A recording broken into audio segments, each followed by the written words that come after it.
अखण्डमण्डलाकारं व्याप्तं येन चराचरं तत्पदं दर्शितं येन तस्मै श्रीगुरुवे नमः। अज्ञानान्धस्य लोकस्य ज्ञानाञ्जनशलाकया चक्षुरुन्मीलितं येन तस्मै श्रीगुरुवे नमः। अध्यात्म विश्व विज्ञान यूट्यूब चैनल पर उपस्थित अपने सभी प्रिय मित्र, आचार्य, गुरुजन, हमारे मार्गदर्शक और हमें सतत अपने प्रेम से हरा भरा रखने वाले हमारे प्रिय व्यूअर्स, शेयरकर्ता और सब्सक्राइबर्स। मित्रों, इस जीवन में यदि हमें कभी धर्म, ईश्वर, अध्यात्म और जीवन, मानवता आदि विषयों की यानी रुचि बढ़े तो जान लेना चाहिए कि हमारा भाग्योदय हो रहा है।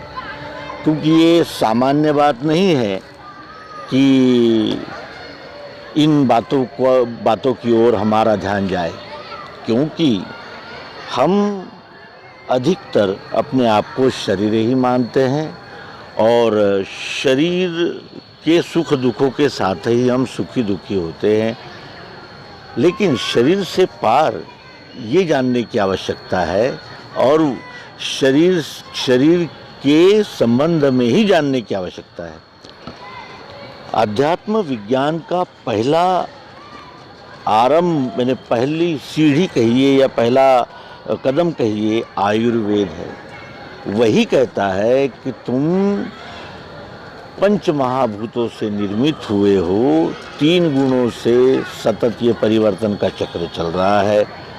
यहाँ तक तो आयुर्वेद बताता है, जो भारतीय तत्व विज्ञान का, तत्व चिंतन का एक ऐसा आयाम है जो शरीर की शुश्रूषा और स्वास्थ्य के लिए अत्यंत महत्वपूर्ण कार्य कर रहा था, है और रहेगा। संपूर्ण जीवन। तो अब विषय की ओर चलें। प्रश्न ये है कि मानव जो यानी जीव है, ये इसके विषय में प्रश्न आया है श्री शुक्ल जी का फेसबुक से, और वो मैसेंजर पर पूछते हैं कि मानव को ज्ञान मार्ग या भक्ति मार्ग, कौन सा मार्ग अपनाना चाहिए? दोनों मार्ग में कौन सी बाधाएं हैं? मृत्यु से भय क्यों लगता है? अत्यंत मार्मिक, महत्वपूर्ण और जिसे कहते हैं कि प्राथमिक स्वरूप के प्रश्न हैं, और उनका सर्वप्रथम हम धन्यवाद प्रेषित करें कि उन्होंने एक ऐसे विषय की चिंतन की ओर इस प्रश्न के द्वारा हमें मोड़ दिया है, हमारे चिंतन को दिशा दी है। और यही प्रश्न मूल है, मानव धर्म की, ईश्वर की जिज्ञासा क्यों करता है? क्योंकि उसे पता है कि ये शरीर नश्वर है और शरीर जलाने से पहले या दफनाने से पहले वो जीवात्मा इस शरीर को छोड़कर निकल जाता है। वो क्या है, ये उसकी जिज्ञासा होती है। और ज्ञान मार्ग और भक्ति मार्ग में कौन सा अपनाना चाहिए? तो हमें ज्ञान क्या है ये पता होना चाहिए और भक्ति क्या है ये पता होना चाहिए। ज्ञान कहते हैं जानकारी को, जानकारी। हमें पुस्तकें, कोई व्यक्ति, कोई ग्रंथ, कोई पंथ, कोई ग्रंथ, ये हमें वो दे सकते हैं, जानकारी दे सकते हैं। वो जानकारी झूठी भी हो सकती है, बनावटी भी हो सकती है, और जिसे कहते हैं कि यानी किसी काम की नहीं ऐसी भी हो सकती है, हमें अंधश्रद्धा में फंसाने वाली भी हो सकती है, हमारी कामनाओं को विस्तीर्ण कर हमें मायाजाल में उलझाने वाली भी हो सकती है। जानकारी कितनी ही प्रकार की होती है और इस विश्व में जानकारियाँ की कोई कमी नहीं है। और उसमें अब ये जो नए संचार साधन निर्माण हुए हैं, जैसे इंटरनेट है, मोबाइल है, कंप्यूटर है, सुपर कंप्यूटर है, ऐसे जो अनेक प्रकार के जो साधन आए हैं, ये तो जानकारी का इतना भंडार मनुष्य के लिए खोल रही है कि जिसका कोई अंत नहीं है, बेअंत है। यानी अभी तो साइंस कहाँ, चांद की तो पुरानी बातें हो गई है, अब तो विषाणुओं, बीमारियों के वायरस बनाकर देशों में फैलाए जाते हैं अपने राजनीतिक और अपने जिसे कहते हैं साम्राज्यवादी लक्ष्य की पूर्ति के लिए। जानकारी, लेकिन वो जानकारी सही है या गलत है, बनावट है, या इसमें किसी व्यक्ति विशेष का गुणगान है, या किसी व्यक्ति विशेष के सुपुर्द अपने आप को कर देना है क्या, ये जान लेना। और मनुष्य को ईश्वर ने सर्व साधन से युक्त बनाया है, उन साधनों से जांच करते हुए ये निश्चित करना है कि वो जानकारी सत्य है, झूठ है, बनावट है, क्या है उसमें। इसे विज्ञान कहते हैं। और जब ज्ञान और विज्ञान ये मिल जाते हैं, यानी जानकारी और उन जानकारी को परखने का सामर्थ्य ये जब एक हो जाता है, तब बात आती है कर्म की। क्योंकि कर्म प्रधान विश्व रचि राखा, जो जस करहि सो तस फल चाखा, ये अटल सिद्धांत है, ये अनुभव युक्त बात है। तो कर्म करने हैं। तो ज्ञान प्राप्त करने के बाद हम जब विज्ञान द्वारा उसे जांच लेते हैं तो वो हमारा अनुभव बन जाता है, जिसे हम झुठला नहीं सकते, क्योंकि हम जानते हैं, हमने अनुभव लिया है। और इस प्रकार ज्ञान, विज्ञान और कर्म ये जब मिल जाते हैं, तब भक्ति क्या है ये ध्यान में आता है। भक्ति क्या है? सेवा। भक्ति कहते हैं सेवा को। किसकी सेवा करें ये जब तक निश्चित नहीं होता, तब तक हम प्रतिमाएं बनाते हैं, कई ग्रंथ मत पंथ पूजते फिरते हैं, हम कितने ही लोगों की शरण में जाते हैं, कितने ही लोग हमें ठग लेते हैं, हम इन बहानों से कितनों को ठग लेते हैं। ये ठगबाजी का धंधा चलता ही रहता है, चलता ही रहता है। और इसीलिए भक्ति का प्रकाश तब दिखता है जब हमारे ज्ञान, कर्म और जिसे कहते हैं निश्चय, ये जब तक निश्चित नहीं होता तब तक भक्ति समझ में नहीं आती। ज्ञान क्या है? ज्ञान है ये विश्व ही परमात्मा है। इसके दो विभाग है, एक सगुण साकार, एक निर्गुण निराकार। सगुण साकार में प्रकृति है, उसे प्रकृति कहते हैं, वो अष्टधा है।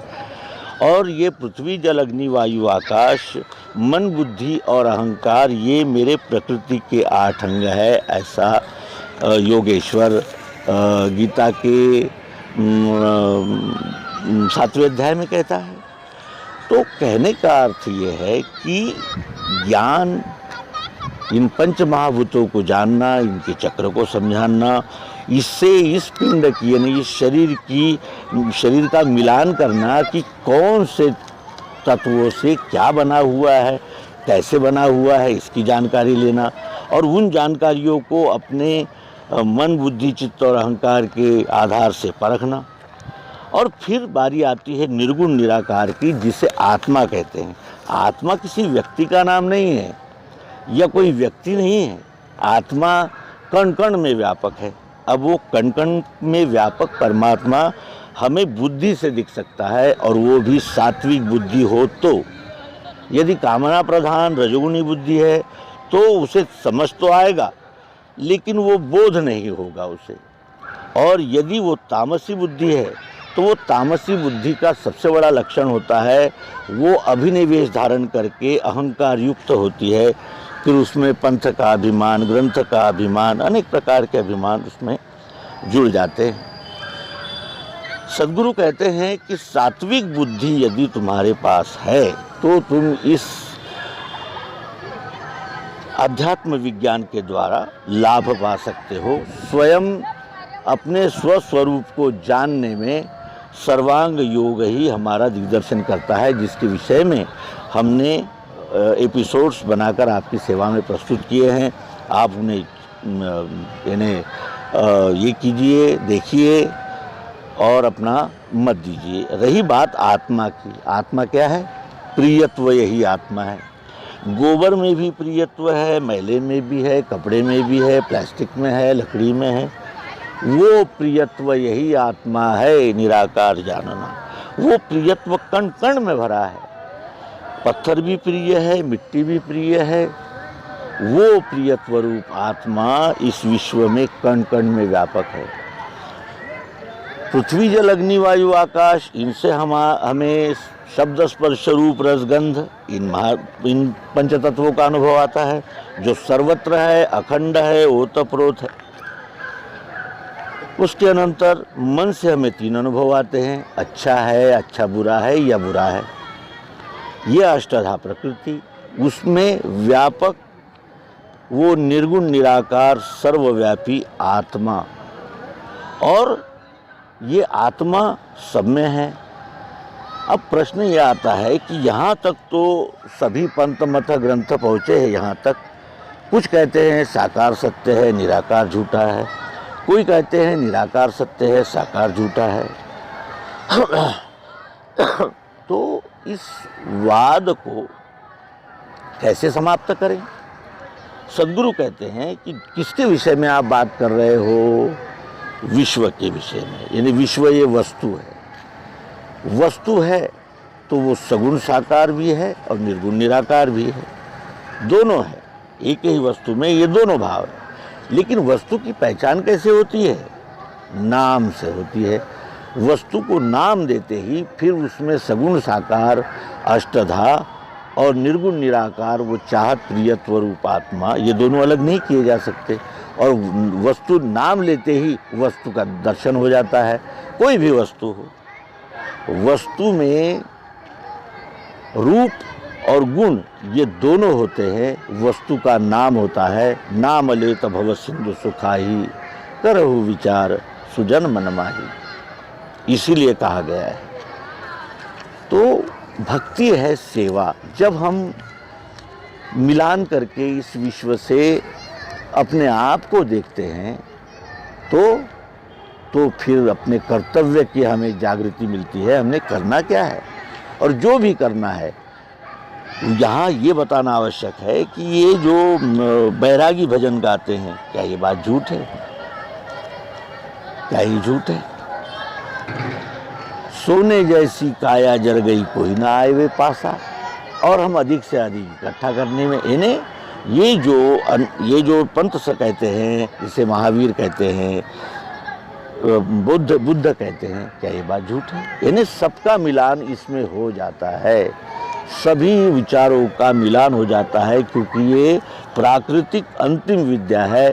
और अंतिम विद्या को प्राप्त करने पर फिर कुछ जानना बाकी ही नहीं रहता। इसीलिए 7वें अध्याय में भगवान श्री कृष्ण जी गीता में कहते हैं, क्या कहते हैं कि विज्ञान युक्त वो ज्ञान मैं तुझे देता हूँ, और ये विज्ञान युक्त ज्ञान प्राप्त होने पर फिर कुछ भी जानना शेष नहीं रहता, बाकी नहीं रहता। सब कुछ जाना जाता है। केवल इस स्वस्वरूप के दर्शन के बाद कुछ भी जानना शेष नहीं रहता है। तो भक्ति ये कर्तव्य है, और भक्ति हम सब करते ही है। लेकिन जो अनजाने करते हैं वो द्वैत भावना रख कर करते हैं, और जो अध्यात्म विज्ञान को जान कर करते हैं वो समर्पित भावना से करते हैं। उनके लिए बंधन है, और जो अध्यात्म विज्ञानी है उनके लिए मुक्ति है।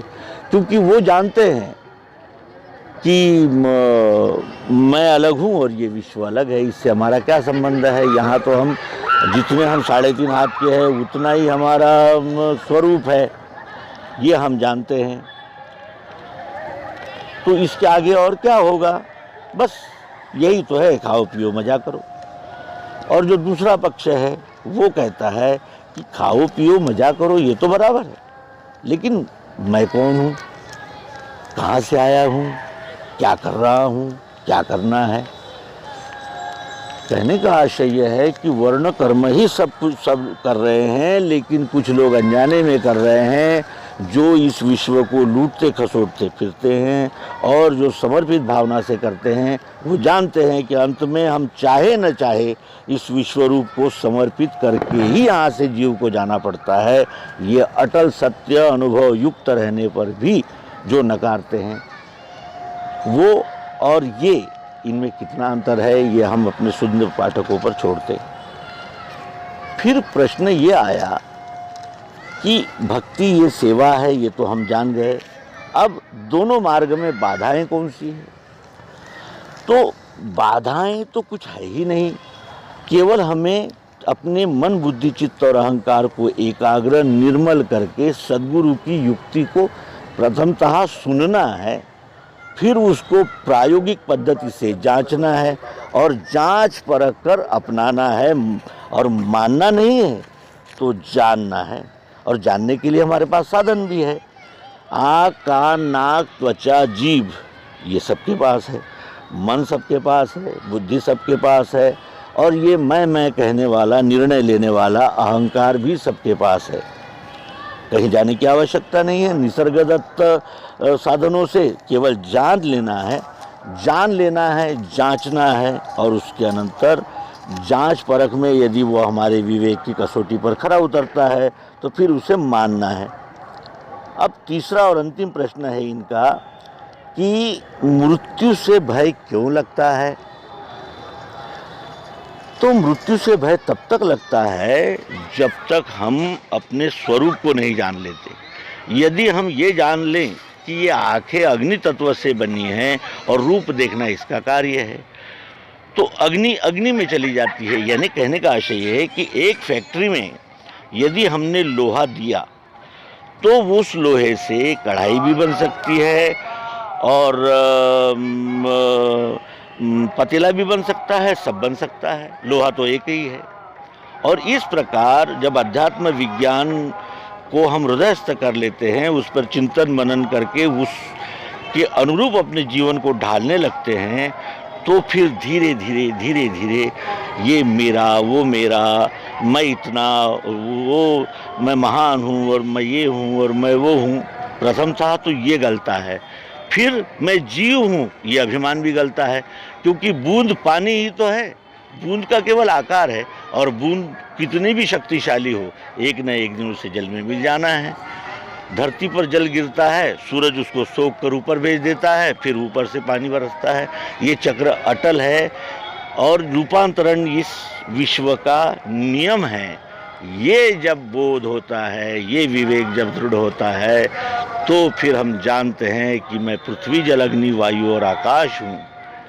मैं सतोगुण, रजोगुण, तमोगुण हूँ। मैं चाहत, जरूरत, प्रियत्व रूप आत्मा हूँ, और मेरा नाम है विश्वरूप परमात्मा। हम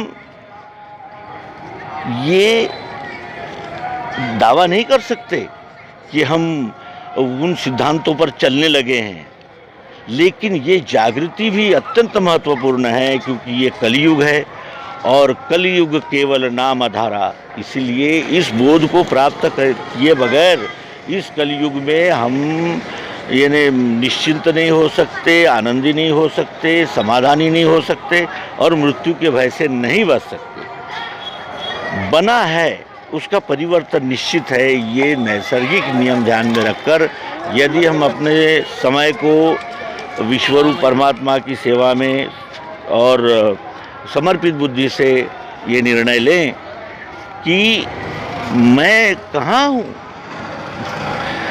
बूंद कहाँ है, जल ही तो है, कुर्सी टेबल कहाँ है, लोहा ही तो है। अपने मूल को जानकर ये जीव निश्चिंत हो जाता है, और फिर उस निश्चिंतता का आनंद जो हमारे आचार्य ले रहे हैं, हमारे गुरुजन ले रहे हैं, वही हमें भी प्राप्त हो। यही सदिच्छा और शुभकामना के साथ इस अंक को विराम देंगे और आग्रह करते हैं कि आप अध्यात्म विश्व विज्ञान यूट्यूब चैनल को अधिक से अधिक सब्सक्राइब करें, अधिक से अधिक शेयर करें, और आप भी सर्वांग योग एपिसोड बार बार देखें और अपना आशीर्वाद यूं ही बनाए रखें। धन्यवाद। नर्मदे।